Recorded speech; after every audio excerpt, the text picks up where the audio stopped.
Okay, so I wanted to quickly show you some tools we can use in our Schoology conference.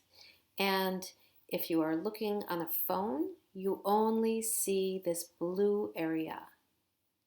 And there's a person up in the side. If you're on a computer like mine, you can see the side Message Notes Users tab. That's what we're going to focus on.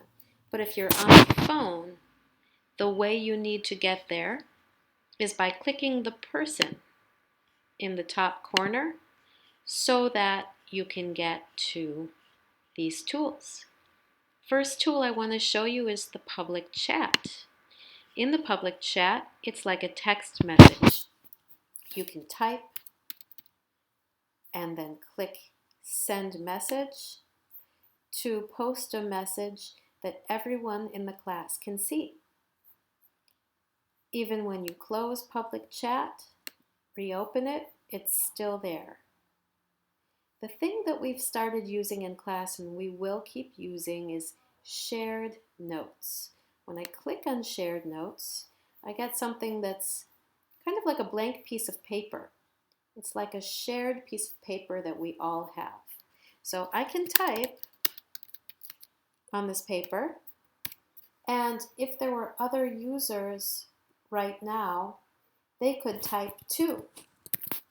Anyone can type on this shared paper.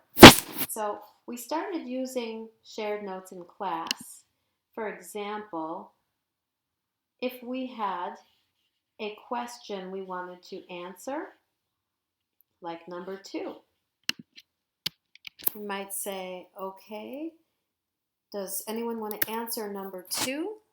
And that person might go in and type, I was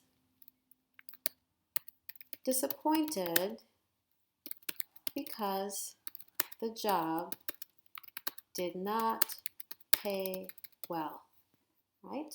They've answered the question through typing.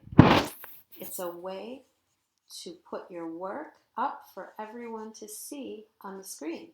If I close shared notes, I can reopen it and it's still there.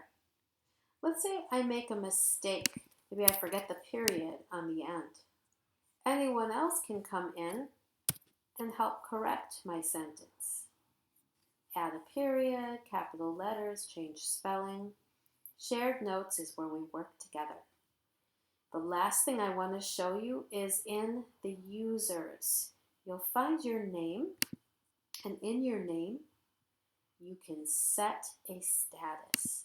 That is the way you communicate without making sound. When we have a very big class, like today's class with 10 students, it's very useful to have this raise your hand tool. When I click the raise your hand tool, look what happens to my initials on my name. It turns into a hand. So this shows me, your teacher, and everyone in the class that you have a question. You're waiting to ask a question. When you're done and your question's been answered, you can clear your status. You can have fun with this too. You can change your status and say, what do you think? Did you like that activity? Thumbs up. I liked it. Or maybe, didn't like the activity. We can have a laugh. Maybe in the class you're confused about something, but you don't want to say out loud, I don't understand. You can click this confused face. I will see that and I'll say, oh, maybe we need to review that more. So this is all different ways we can communicate through set status. So these are the 3 tools I want you to get some practice with, and we'll practice again in class next week.